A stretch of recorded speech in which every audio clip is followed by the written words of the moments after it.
Well, thank you for joining me on Pop Palace. We celebrate iconic women and queer people in pop music and culture. So, one thing we like to do is have our guests introduce themselves and tell us one of your earliest memories you have in music. Hi, I'm Madison Rose, and my earliest memory in music. Well, my mom always told me I was singing since I could talk, but before I really could formulate a sentence, we were watching a lot of Law and Order. And so I guess maybe the first song I ever sang was me humming the Law and Order theme song. That's so iconic. Dun, dun, dun, dun, dun. I love Uh, that. so I guess you could say that was my foray into music. And now I'm thinking of another memory. I'll give you two because why not? Yeah. My first songwriting memory is a very crazy story where my mom got bit by a bat. Oh my Um, God. and then in the hospital, I wrote a song called Raby Lady on one of like Stop. on manila, yeah, like on a manila file folder. um, while we were waiting for her like baby test to come back. And it was really like sweet of her. She was trying to save this bat. But the thing is once a bat bites you, to check for rabies, they have to decapitate the animal. So the bat did not get saved. But a Rip. song was written and a star was born, I Yeah. think, in in in in Madison Rose. But yeah, those are my two earliest, That's I so guess. iconic. It all started from a bat. Thank you, bat. We love Thank you. you, bat. Like, there's Sorry something about to it. biting, but Yeah, sorry about the biting, but you were a fierce girl yeah, and you were honored. I love it. So, given your mission to awake people to the full acceptance of others and themselves, how has your transition from the vibrant imagery of your debut album Technicolor to the striking contrast of your sophomore album Monochrome, the White Album, how has this influenced the way you convey that message in your new music? Yeah, I think the the idea with Technicolor, since it was my first, you know, full length offering to the world, was hear all the shades of who I am. It's really bright, really loud, and also to give an homage to what I love about what I consider to be the golden age of pop music, which is 2010s pop Mhm. music. Um, where it's just like very loud and bombastic and joyful, but also like there's real things that are being said if you look into the lyrics. Like I'm a student of Robin in that way, Mhm. where there's like really tender things being conveyed if you look past like the cartoon-esque, uh you know aptly to say technicolor facade of it. Um and I think that then the goal with monochrome was to dive deeper into who I am in terms of, my I'm very openly bipolar too, and that comes with um, specific black and white thinking. And I think that the goal with monochrome and eventually monochrome, the black album that will come out eventually, is to really show like the origin story of where those thoughts come from, and like to not just sit here and say like, hey everyone, it's so easy to show who you are, it's Mhm. so easy to just have access to all of these emotions, to say like, hey, I've sat and done that work too, and it's a continuous work. In terms of like lore, all of these projects are tied together, and the White Album is the third in this trilogy. Mhm. And yeah, but it was to have this idea that yes, you can make your way to this acceptance, but it's real work, and you start, or some, or and also like growth and work is not linear, Yeah. and you could exist in this place and also maybe like um a surface level understanding of the place that you're in and accessing like who you are, and then Mhm. there's like a deepening with that when you get more into yourself, healing and actualizing journey as a human being. Hopefully that answered the question. No, yeah, 100%. But Um, yeah. With the subjects being so personal and close to you directly, do you ever feel like anxious putting out something so close to yourself into like the public world, or is it do you get like a release from it too? Yeah, I think there's a release. Like I think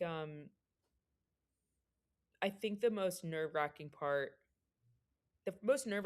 is not the release, Okay. actually. Like, by that point, you're like, I've come to terms and like let it be known. Yeah. I think it's really just getting it from your brain to the page, and having not putting a filter on yourself to really speak truthfully. Mhm. I always used to find um I always used to find keeping diaries really difficult because I would find myself to be an unreliable narrator. Because even in like something that in theory no one else was going to read, I would find myself, and this is also like pre a lot of therapy, a lot of understanding of Mhm. myself, my generational trauma and childhood wounds, all these things. I would find like this idea where I'm like, well, I don't want to like look back and read this and feel sad. Right. It's like, yeah, but like, don't you want to be honest about where you're at so then you can be excited about where you go Mhm. and like, true like growth in that? And so I think that yeah, the scariest part is just when I'm alone, just like, am I really going to go there? Am I really going to say that? But by the time that it's coming out, it's like there's a power in that. I think it's like, yeah, I did say that, I did feel that, and now um it's out of my hands and it's in the world's hands, it's in like the listener's hands to feel their own catharsis, hopefully, with whatever I said. Yeah, 100%.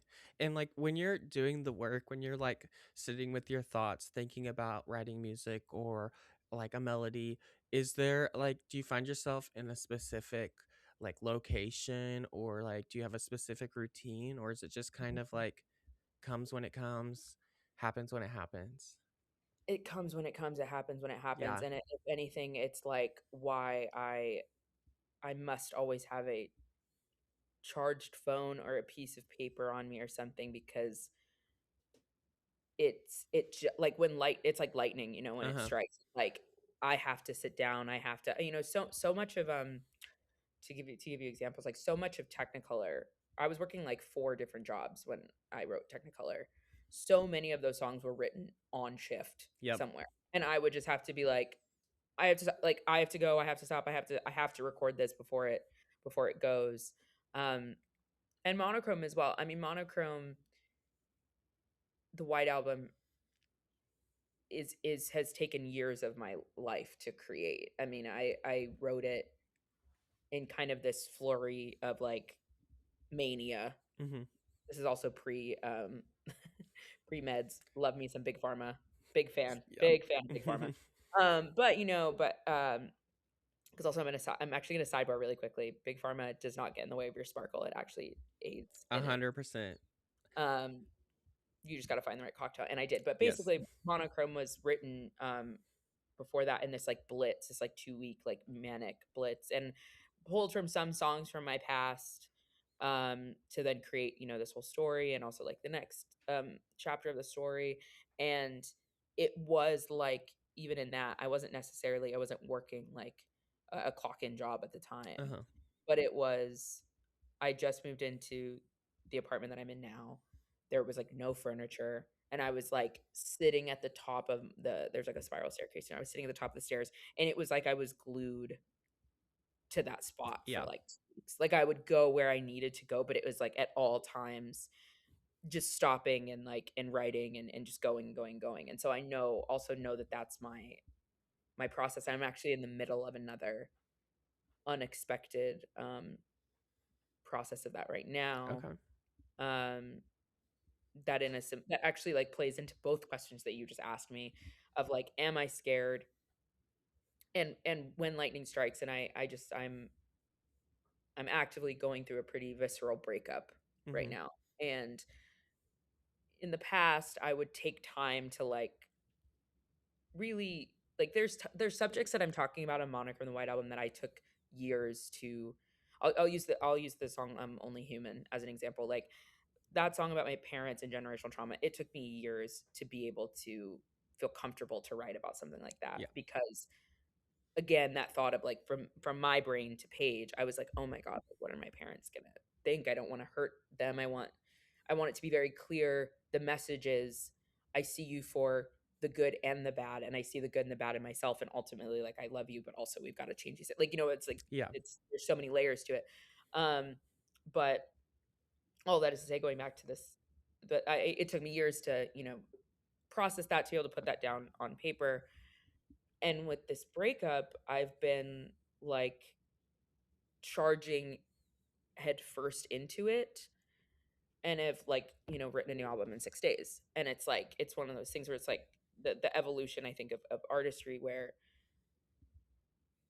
it's where the lightning strike also meets you building your craft Hmm. and building yourself as a human to where the the goal is that every time that lightning strikes, I'm able to receive it with more care every Yeah. time. Like, and I think that I'm in a point now where I'm definitely receiving the receiving the lightning strike with a lot of care and also a Hmm. lot of visceral, like there's actually been no filter of like, I don't care. Yeah. I'm not scared of I'm gonna do this, I'm gonna do it. That's taken like this is like even though my third album hasn't come out, this is technically like my fourth album that I'm writing right Right. now. I mean, so it's taken to album four to be able to like I have no filter of what I'm putting down on the page. Hmm. And that's not always going to be the case. That's just like it happens to be in this moment. And I think it's out of like I'm like pile driving through it. You know what I mean? Yeah. But Do, yeah. when you're doing like so much work and like have that lightning strike, does it take a lot of energy from you? And do you have like a way to recharge and like take a break to kind of Mm. refuel your creative mind? Yeah, it's definitely does take a lot out of you and I think I feel like you don't even notice, Hmm. And then I'll be waking up like, why am I so tired? And I'm like, well, you like are actively in birth. Like Yeah. however long like, you're working on something.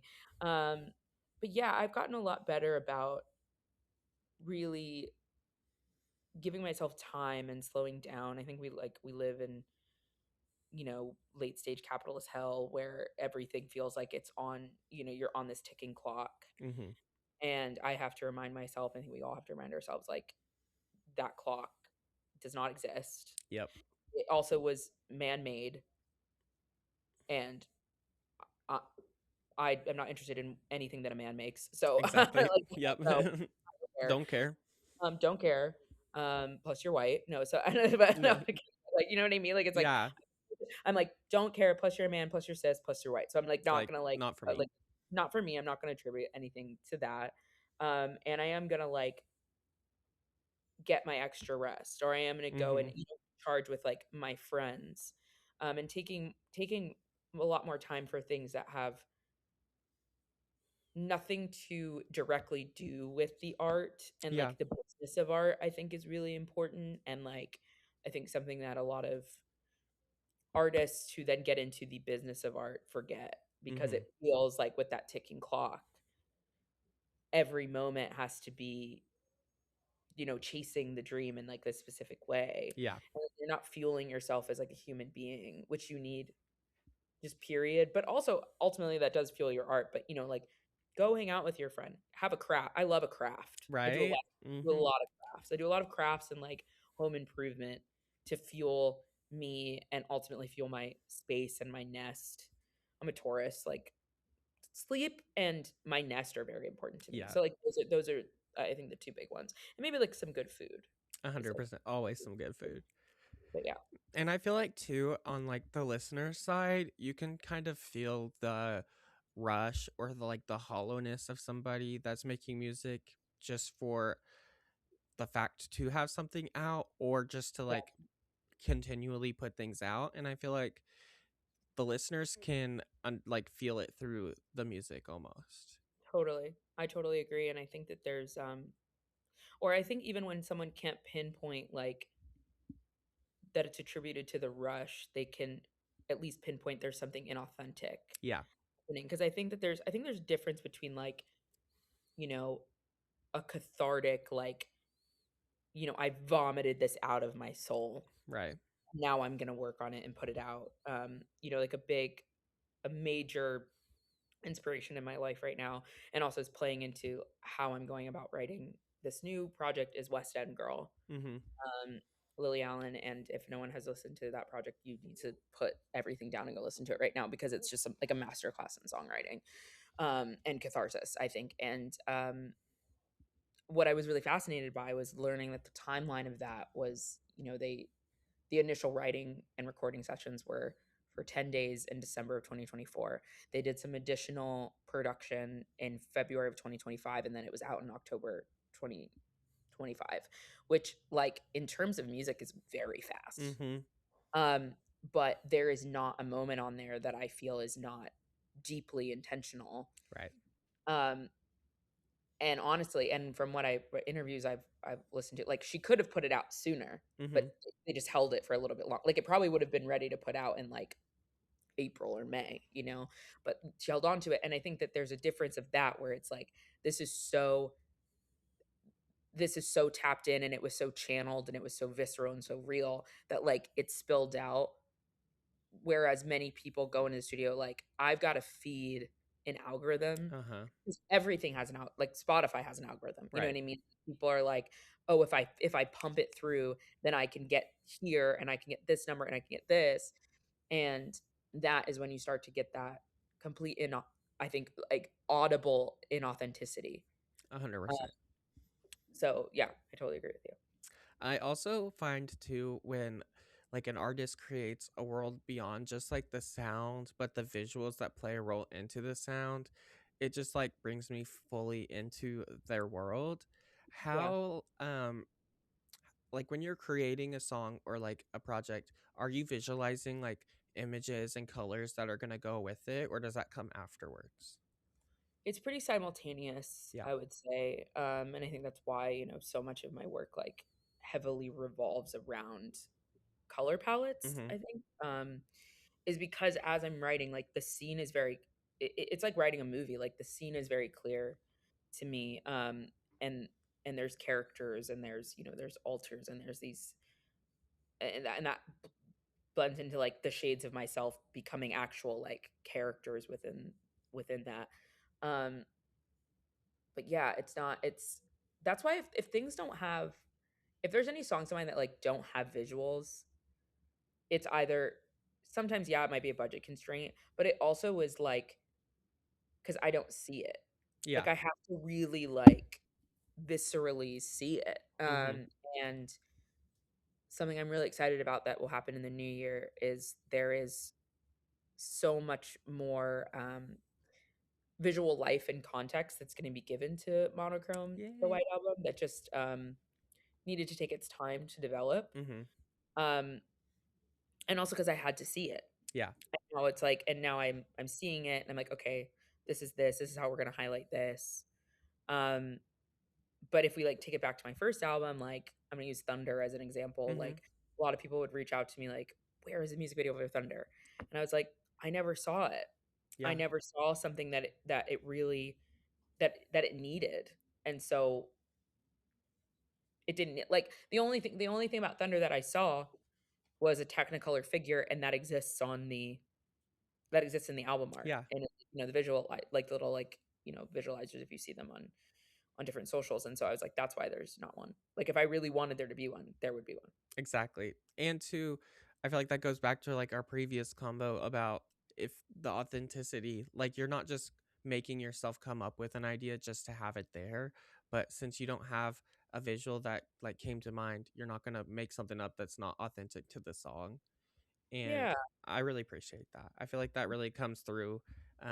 Like you really take the time for when it's needed, it's there, and if it's not the right fit, then it's not. Um, Yeah, and I think there's also something to be said about that playing into, like, well, one, thank you also, but, like, playing into the capitalist culture. But, like, I I think that, there's a very there's, like, a linear kind of thinking in, like, the music business of, you put out song does well, song gets visual. mhm. And it's kind of like, yeah, but, like, just because a song is resonating, which I'm so grateful that it did and it does, it doesn't mean that I artistically see anything further for it. And, like, unless someone, and this is why, I mean, collaboration is beautiful, of course, like, if someone came to me with a brilliant idea that I really resonated with, then, great. Yeah. But, and that happened on Monochrome as I was, sifting through the additional visuals that are going to take place. Somebody, a really talented director, but just give the anecdote, like, brought an idea to me for a song that I never envisioned having a visual for, Mhm. but he brought it to me and I was like, "This is actually, like, really great, and this actually, like, is so tapped in, so maybe we can do this." But also I think that's, like, a gift from the universe, like, if that comes into my path, great. If not, I mean, I can't, like, force it, you Right. know? Yeah. When you're coming up with like your personal style to go along with like the imagery or even like live performance, are you styling yourself and how do you come up with like the ideas for your outfits? Love this question. Yeah, we love a look. Yes. Yeah, I style everything, Mhm. um, and I think that there's a lot of different factors that play into it, like, I mean, I'm a showgirl, I'm a burlesque girl, there's an element of clown, you Mhm. know, there's, um, an element of, like, I think Harajuku and, like, and it's bright and it's really, like, and it's camp. I mean, I feel like camp has gotten, like, the true definition of camp, I think, has gotten, like, bastardized a little bit, Yeah. but, like, true camp and theater, and so I'm thinking about all these things, and so I think um, I also I'm very,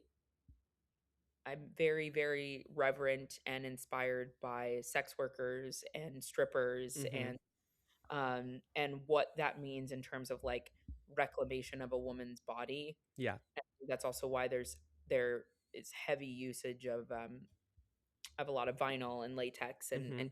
PVC and corsetry and, like, um, I think that, first some of that kind of started out as, like, a necessity because, like, I was getting a lot of these ready to wear I couldn't be getting, like, custom things made, Yeah. um, and so it's, like, dance wear, and all these different things, but then it became, like, no, but there's so much power in this identity, Mhm. and that's what birthed, like, the costumes and the looks for Supersonic, the robot, and then, Slaybot, like, that robot character as well, like, these 2 robots that control the other side of my brain in the monochrome, like, verse is I wanted them to have this kind of, like, sex robot look, Yeah. um, but that's their armor because Mhm. I think that sexuality is armor and understand is a core necessary thing to have an understanding of self, and I think it's something that women and queer people, that is what society tries to strip from us, and it's, Mhm. like, one of our well, like, once you understand that, and it's not like, I think people get confused and think when people say things like this or I'm saying something like this, I'm talking about, like, the act of sex itself, Right. which that is a part of it, but I actually think that that's, like, the lowest thing on the totem pole of Mhm. what I'm talking about. Like, I think that there is just an ownership of, like, that, you know, sacral and root chakra that is, Yeah. like, that Yeah.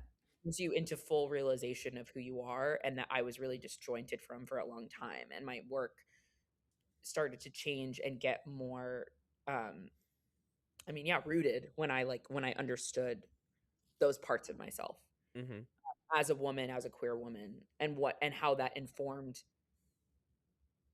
everything in my life, like how I dress, who my friends are, how I make art, like all of these things. So yeah, it's I don't know. It's also just like following an impulse. Like when I have a new character or a new thought, like it just kind of comes and it's like, oh, I like this shape or this symbol. Mhm.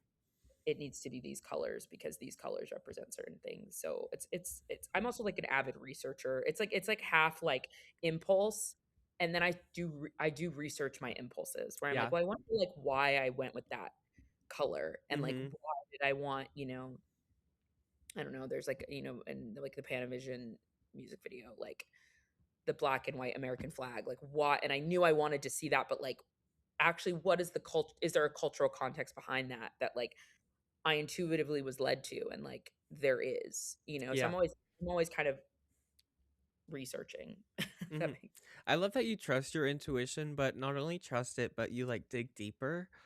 I feel like that is, like, such a, like, a cool and, like, great trait because I feel like most of us, like, we could have that intuitive thought, but we won't think about it deeper. And that's something, like, I'm realizing, like, as you said that, like, I need to, like, take my intuition and then wonder why that those things were coming up, and that can, like, lead me Yeah. down a whole path. I love Yeah. that thought. Yeah, like I've been doing it more and more, like, and I think it's so exciting for an artist. Like you'll get addicted to it, Mhm. when you start, because it's like to recognize like this seed of brilliance that has hit you out of nowhere. Yeah. And I mean, I think like I really do think that artistic gifts are like channeled. I don't think it's like from me. I think it's like it's something that like you open your vessel up for like the heavens to beam down in your head Mhm. up to, and that's also why, you know, we see so many people who sometimes have similar ideas at the same time, because it's like it's all kind of in the ether, and then it's like whoever wants to be the vessel be to receive it, and then we're all going to like transmute that in our own way. Yeah. um which is also why I'm very actively, like, I get very irritated by like the frankly internet culture rhetoric of like, I created that and I'm not getting credit for it and I'm not this and I'm not that. I'm like, we all created nothing and everything. And that's Right. why it's so beautiful, is like, if you think you created something, you probably just didn't know the reference. Mhm. But that is what goes back to why, like, I can recognize an intuitive choice I want to make, but why I love to research it, because most likely, some pretty much always, someone has done it. It came from somewhere. And then I get to learn from like the greats and get to further inform this thing. I love like a layered reference. Mhm. Um, because also my hope is that someone would intake my art and go, that's really cool. What is that? And then they would go and find their own information, and it becomes this kind of like pop anthology, Yeah. pop culture anthology of sorts. Like, I think that's really fascinating. It's like a little scavenger hunt, like, Yes. where it's almost like reading a book, but, like, the choose your own adventure ones, Yes. and then you're just, like, Totally. learning about new things, so then that's how I Totally. get stuck in a rabbit hole, is when I'm like, I love a reference, and then I'll get stuck in Yeah. there, then I'll see who the original reference referenced in theirs, and then, like, Yeah. it goes all the way back. Completely. And this also, like, this is, I mean, I didn't, maybe it's also because I think it goes without saying, like, obviously, drag culture is obviously a big part of my work as Mhm. well. But that's something that I really, to me, like, some of the best queens, and it's interesting because what I'm about to say actually also applies to, I think, some of the best songwriters and specifically rappers, because rap, the, the, the way in which like some of the best rappers to me write is a line. The goal of a line is, can it have like how multi-layered could it be? Right. How multi-layered could that reference be? Um, and I think drag queens similarly, like, to me, some of the best queens are, they're so quick and they're throwing out references that I'm like, wait, what? Like, what are we talking about? And it Mhm. becomes like, and I think that that's like also just permeates like gay culture in general, and it becomes like our own language, Yeah. that it's like, no, but like, do you know, like the linguistics of it like fascinate me, because it's like, do you know this like multi-layered reference, you know what I mean, like Donatella Gramacci, Purple Heart, like, do you know like Right. where that's coming from, like, and some of the best queens are the ones that are the quickest, but also with that like that knowledge Yeah. of pop culture, and like being a student of life ultimately. And I just hope to continuously do that with my work. Yeah, I would totally agree. Drag Race too, like sometimes I'm like, shoot, I need to like step it up with my like understanding of, because sometimes they'll go straight over my head, and I'll look over to my boyfriend and be like, will you like fill me in on that reference? Because I didn't even get it, but it makes sense. Yeah. Yeah, and it's so fun. It goes back to like the scavenger hunt of it all, and to like just to stay curious. Like, I think that that's something that's, I hope we're turning a corner on in culture in general. I think that like everyone just needs to be a little bit more Yeah. curious, and outside of their bubble, and Um, look for these things. But Yeah. Yeah. Okay, well, I have a question that's not as serious, but Ah, do you picture or think about like a scent for each of your albums, or like mm. what would like the candle for sounds like smell like? Ooh, okay, wait, I love this question. Also, I'm realizing I when you said, like, "I'm gonna be less serious," I'm like, "Ugh," I'm being so serious. You're catching me as such a Oh, serious no, I love it. the craft of it all. But, okay, smell. I love this because I'm a big scent person. One of my, former lives, big girl jobs, I was, a fragrance specialist that worked in Barney's, Ah, New York, and so, fun. like, really high-end perfumes to just, like, Yeah. people who spent an amount of money that would, like, gag you, you know what I mean? Yeah. And gag me all the time as I literally took the bus to work. But Yeah. yes, so I'm gonna be really specific because my first album, well, I think my first album, but it's really when I, like, think of the deluxe cover, Mhm. like, the multicolored gal, um, gal being me. I think of this scent specifically from Le Labo, Mhm. brand called Lys 41, Okay. which is Lily, Lys in French, and it's a fragrance that I wear, but mostly in the summer. But it's like a lot of like white florals, and Okay. it smells like a vacation. It Yeah. smells like it's very but it's like multi-layered in its floral scent. And I don't know why. I mean, immediately when you asked me that question, I was like, Technicolor is like at least 41. But and yeah, because there's like a playfulness to it, but like actually it's like a very layered, because okay, this actually is another part of it, is because Least 41, like in Lalabo, it's how many notes are in something. So it's Oh, like Lease is like such a playful scent, but there's 41 notes in it. So okay. it's like quite in depth, you know what I mean? Yeah. So I think that's actually like really good for Technicolor. And then as far as monochrome, I don't know if I have a direct scent for it. Well, no, I think it's still a Labo scent. I think it's their Té Noir 29, where it's like there's an inherent like there's that depth, but also Té Noir is based around a black tea, and there's like a lot of like woodsy elements Mm. to it, and like a rose scent, and like I think it's just a little more, it's your winter scent, you know what I mean? Yeah. It's just like a little more mature, I feel. And like to Mhm. me, like monochrome is very clearly the matured album, you Yeah. know? Um, so yeah, maybe I'm gonna go smell those. yeah, and we're gonna go with Mhm. that. And Perfect. I would love to hear back if you're like, this doesn't smell like those albums at all. No, I'll Like, I'll literally DM you my yeah, review. DM me, please. Okay, so I have one final question that we love to ask all of our guests. Going off the royal theme of palace, if you could create a royal court, you're in the throne, and you Mm, have 2 to 3 musical idols or influences sharing the court with you, who would they be? mhm. Oh, this is fabulous. And I Okay. also like to preface that it's not set in stone. It can change, so like it's not like one and You done saw the forever. fear in my eyes. I'm like, okay. Um, so in my mind, it's like we're like we're sharing the court because the Mhm. people they're my idols. I wouldn't Yes. we're not, yeah. Donna Summer. Yes. Love. Um, yeah, that's like High Priestess. Mhm. 100%. Gaga, and then one other one. I'm gonna say Robin. Yeah. I love that. I think she's in there.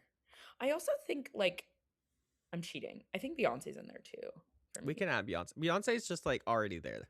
Beyonce was like already there. Yeah, I Yeah. don't think she needed to be said. But this, because what I'll say is like I think my up until Lemonade and then Renaissance, I don't think that I had a strong like musical connection to Beyonce, Mhm. but I always connected to her work ethic, her tenacity, and just like if you don't respect her, like I'm sorry, you're racist. Like it's just No, like, literally. Yeah. so incredible. And so I think that's like I think at the time in my musical life when I was really developing my musical identity, she hadn't necessarily put out those works weren't out yet. Right. Like, and so in my later life now I have like a deep reverence for her musically, but it Mhm. used to always just be like her as a person is like who I look up to. But yeah, I think that's my core. Awesome. I love it. Well, thank you so much for joining me. Oh, it was so lovely to meet you. Lovely to meet you. I know all of our listeners will be so excited to hear. Was there any last things you wanted to say? Oh, just like a note of gratitude. It's been I put out my first song ever in 2018, um, and to put out my first album in what was it 2022, and then now this album 2025, and all the stuff that I know that's coming in 2026. I'm just so grateful that for all the people that have s- stuck in this journey, and even if they're coming on the journey today, and going back and seeing everything, like my life continues to change every single day. Mm-hmm. That now I'm at this place where, I've never signed to a label, I've never had a manager, and I've traveled to parts of the world I never thought I'd get to go to, and performed to people who know every word to myself. Like, it's just really like surreal.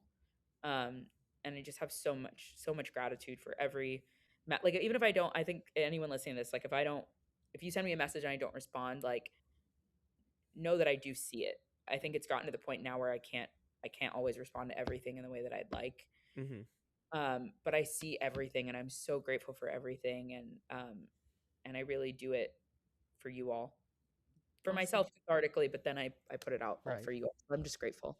Awesome. Well, thank you so much again for joining me. I was so excited to have you. Thank you. I'm so glad we Um, got to do this. yes. Thank you so Have a much. great rest of your day. Good day. Bye. Yours as Bye. well. Thank you. I really enjoyed this. Of course. Bye, honey.